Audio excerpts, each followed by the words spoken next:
Bonjour mes amis, eh bien on continue toujours à s'enfoncer à l'intérieur de ces montagnes gigantesques.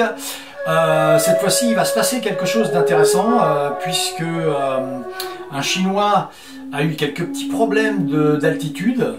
C'est pas des petits problèmes, même c'est des gros problèmes, et on va essayer de résoudre ça. Voilà, je pense une vidéo intéressante et puis une vidéo qui peut vous apprendre des choses si vous allez dans ce coin-là. Faites très attention, faites très attention.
Voilà le village de Taingboche, principalement le monastère de Taingboche, qui est vraiment l'entrée de cette vallée qui nous amène sur les montagnes qui font plus de 8000 mètres. Il y a 3 montagnes de plus de 8000 mètres tout au fond de cette vallée. On rentre vraiment dans le paysage où il y a beaucoup de drapeaux à prière, hein. Tous ces drapeaux, c'est indissociable des paysages népalais ou tibétains. On les voit sur les monuments, on les voit sur les maisons, sur les chortaines, on en voit partout. Attachés même dans les arbres. On voit très bien les 5 couleurs qui symbolisent les 5 éléments, hein, dans le bouddhisme tibétain. Le bleu, c'est l'espace, c'est la voûte céleste. Le blanc c'est l'air, le vent, les nuages. Le rouge, c'est le feu. Le vert, eh bien, c'est l'eau.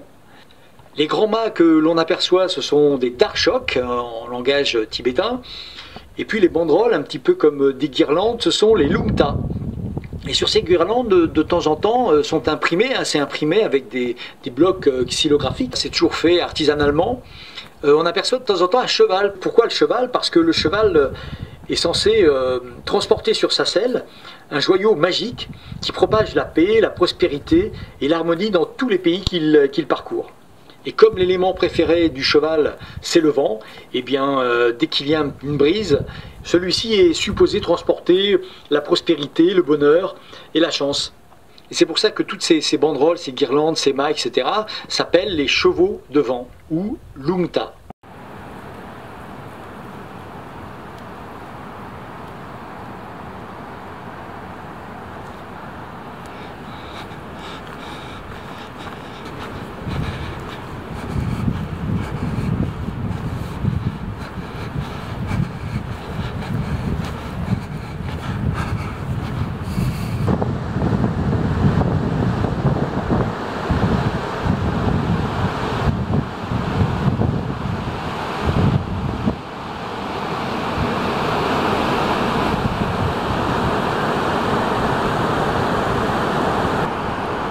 Et là je pense que c'est notre ami qui portait les 80 kilos, qui a déjà fait son aller-retour et qui redescend rechercher sûrement 80 kilos. Et il porte encore des trucs. Hello my friend, how are you? Namaste. Namaste. Very good, huh? Very quick.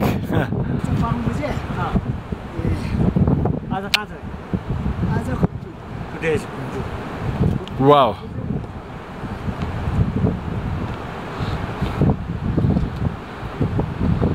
pas beau ça? C'est pas beau ça? Ça c'est de la montagne.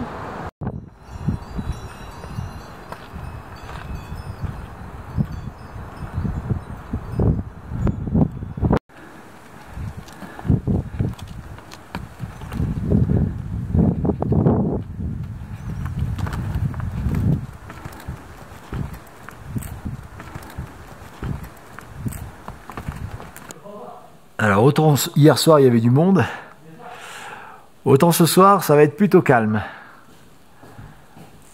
Dodo, vite fait, et demain on marche.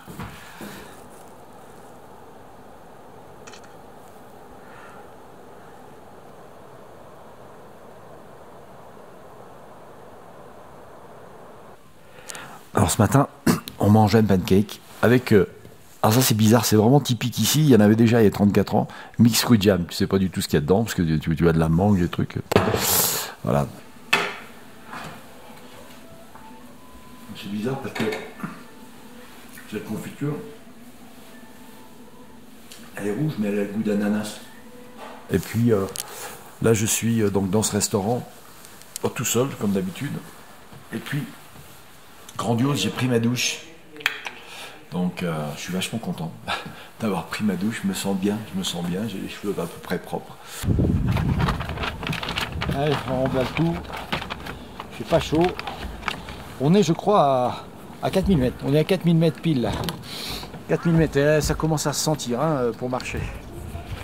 On commence vraiment à... le souffle.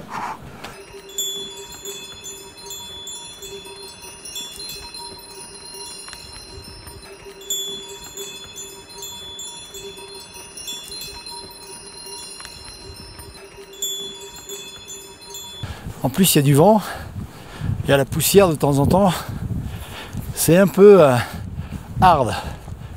Et puis ça se voit pas mais ça grimpe toujours. Là on a affaire à de vrais yaks, des beaux yaks, belles bêtes.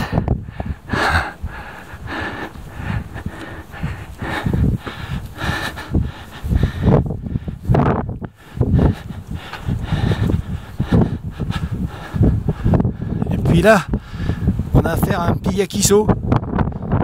T'as peur? T'as peur de moi? Hein?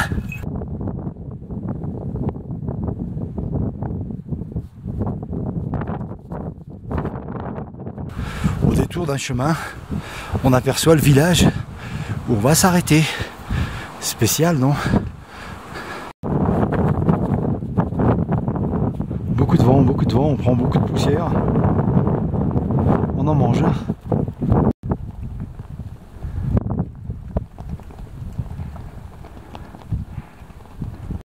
Bon là je vois 4343 mètres. Et un petit peu plus loin, il y a le Yak Lodge. On est à Dingboche, hein, qui indique 4410 mètres. Bon, quelques pas, je viens de monter de 70 mètres. Je suis vachement content. Super.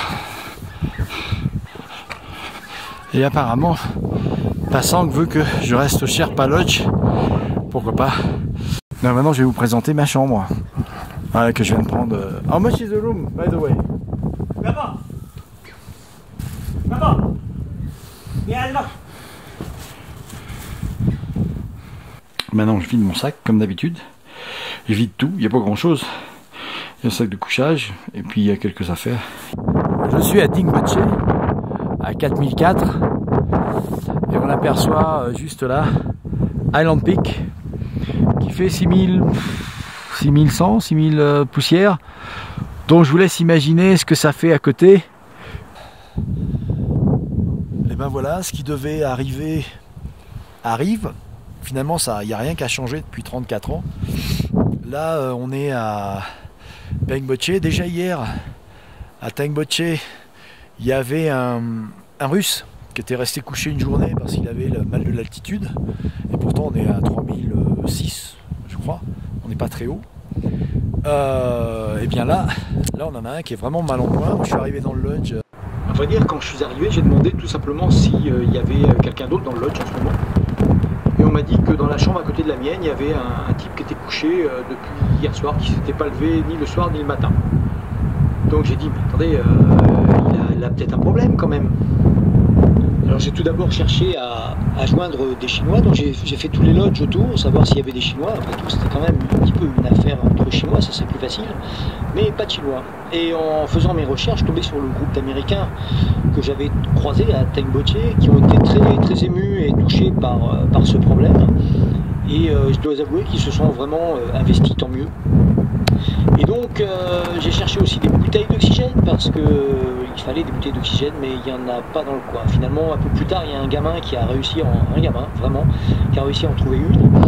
Donc vous allez le pouvoir voir sur les images, on a réussi lui à injecter de temps en temps un petit peu d'oxygène et à chaque fois il rouvrait un petit peu les yeux. Et puis je me suis pris un petit peu la tête avec les porteurs, enfin un peu avec tout le monde, pour bouger. Et finalement, un des porteurs, un des guides a pris les choses en main. Et ils se sont tous rendus compte qu'effectivement, il faut pas le laisser cette nuit ici. Donc là, tout le village est animé, c'est l'effervescence. Les porteurs disent, bah oui, mais il n'avait qu'à prendre un porteur. Voilà. Apparemment, les Népalais s'en foutent un petit peu de cette histoire. Et donc, moi, j'ai dit, bah écoutez, je vous en foutez, les gars, mais c'est bien, mais comme il n'a pas pris de porteur, vous le laissez mourir. Sympa, c'est une drôle de façon de faire. Alors, il dit, bah oui, mais s'il y a des règlements, s'il arrive quoi que ce soit. Finalement, il y a des étrangers qui ont bien voulu le payer, parce qu'en plus, il n'a pas de sous, il n'a rien. Donc, il y a des étrangers, une Américaine qui a dit, bah moi, je paye. Donc, on va faire un contrat. Heureusement, il y avait un jeune qui était étudiant, qui a fait une espèce de contrat. Et là, on attend l'hélicoptère qui doit arriver d'ici 40 minutes à peu près. Voilà, j'espère simplement que les nuages ne vont pas se lever. Parce que si les nuages se lèvent dans la vallée, l'hélicoptère ne peut pas venir. Et à ce moment-là, demain matin, il est dans le coma. Voilà, on rentre dans un monde un petit peu différent ici. Il faut faire attention, il ne faut pas plaisanter avec le mal de l'altitude. C'était juste une petite parenthèse. Alors tout le monde attend là, on voit la porte ouverte de la chambre de notre ami chinois et tout le monde se pose des questions. On attend les nouvelles de l'hélicoptère, l'horaire à laquelle il va peut-être arriver pour transporter notre petit bonhomme là-bas. J'ai réussi à convoquer quelques porteurs qui vont nous aider, puisque l'aire d'atterrissage d'hélicoptère est un petit peu excentré par rapport au village. Et pour avoir la communication, c'est pas très facile. Eux ne peuvent pas nous appeler. Il n'y a qu'un seul endroit dans le village où on a le réseau, c'est presque sur un toit d'une des maisons. Donc on y va de temps en temps, on se relaie pour appeler chacun notre tour l'héliport. Alors c'est très amusant, on peut voir nos amis américains qui sont en train de faire une sorte de ronde et sont en train de prier pour que l'hélicoptère arrive. Alors nous venons de recevoir une très bonne nouvelle, l'hélicoptère aurait décollé, il arrive dans 40 minutes, donc on a emballé notre chinois dans une couverture et tout le monde se relaie pour l'amener jusqu'à l'aire d'atterrissage. Les Américains sont vraiment super sympas, ils sont vraiment très impliqués et on vérifie constamment si notre petit bonhomme respire encore.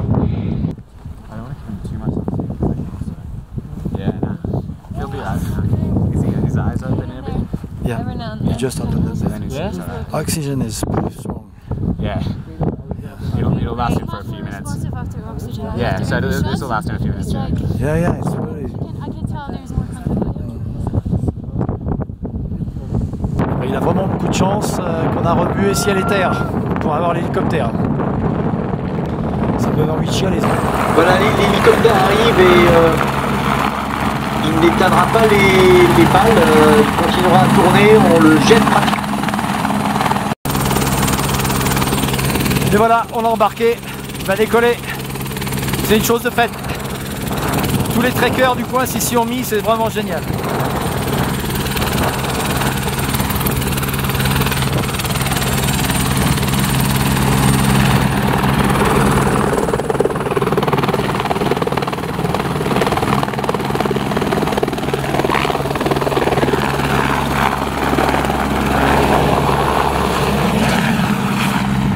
Et finalement, j'ai été passer la soirée avec mes amis américains qui m'ont applaudi chaleureusement quand je suis rentré dans la pièce où ils étaient. Ça m'a beaucoup touché. Hey, look, I'm not alone tonight. I'm not alone. Hello, my friends. Right? Good, very good. They won't believe me. Thank you. Et pour finir l'histoire, sachez que notre petit chinois a été sauvé à l'hôpital de Katmandou. En perdant de l'altitude, tout allait bien. Voilà, cette vidéo est terminée. vivement la prochaine. N'oubliez pas de vous abonner avec le sigle qu'il y a juste en dessous. N'oubliez pas, si vous voulez voir d'autres vidéos sur le Népal que vous n'avez pas vu, c'est ici. Et puis si vous voulez voir la prochaine, c'est ici. Au revoir.